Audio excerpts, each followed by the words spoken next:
Hello guys, মই জিনি পাৰিন আৰু মই এতিয়া মুম্বাইত। মই পাপা এপ্ৰিলিয়াখনত উঠি দীপশিখা কেঞ্চাৰ কেয়াৰ ফাউণ্ডেশ্যনলৈ বুলি ওলাইছোঁ। এয়া আমাৰ ঘনচলি ঘৰৰ পৰা ৱাচিলৈ যোৱা ৰাস্তা। সিগনেল দেখি এয়া পাপাই বাইকখন ৰখাই দিছে। এই জেগাখিনিৰ নাম কপাৰ খেৰানে। আমাৰ সোঁহাতে গণপতি তালাবটো আছে। ইয়াতে গণপতি পূজাৰ শেষত বাপ্পা বিসৰ্জন দিয়ে।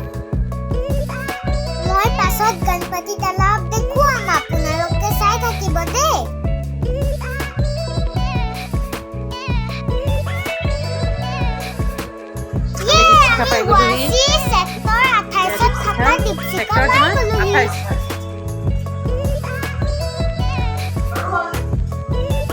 ইয়াতে প্ৰায়খিনি আমাৰ অসমৰ মানুহ মুম্বাইলৈ চিকিৎসা কৰাবলৈ আহিছে আৰু ভোলা বাবাক সকলোকে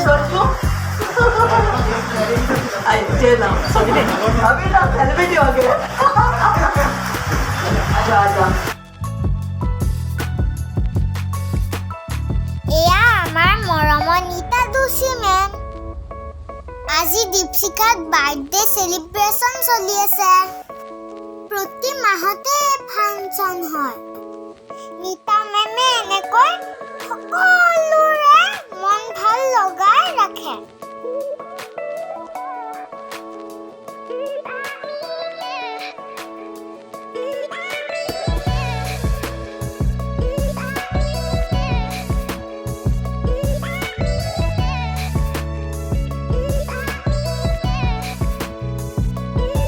পাপা জাৰ্নি অফ এ মিউজিচিয়ানৰ কথা কৈছে। নীতা মেমহঁতক পঢ়ি বুজাই দিছে।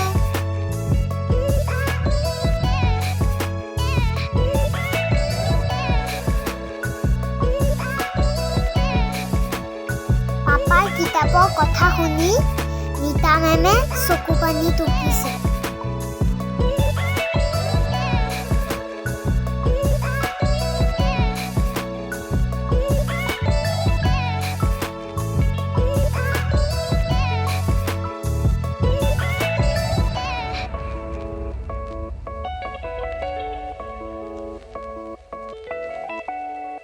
आप सबके लिए अच्छा ही अच्छा होने वाला है, मेरे दिल से दुआ है।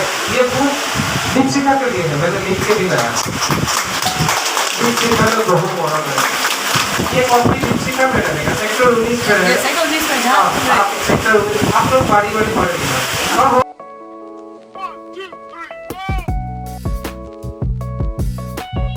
और भोला आप सबको अच्छा करेगा, आप लोगों की जिंदगी में अच्छा ही अच्छा होगा। हर हर बार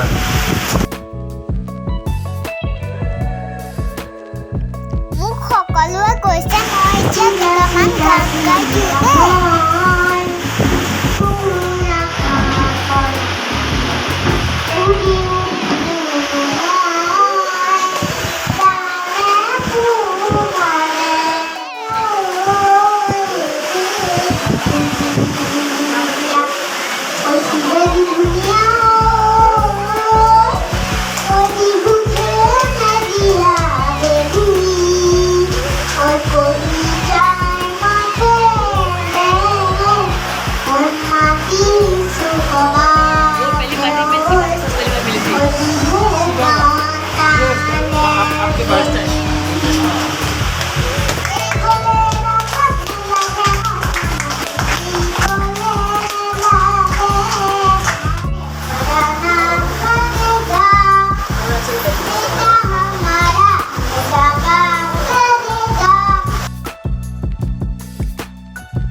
আজিলৈ ইমানেই।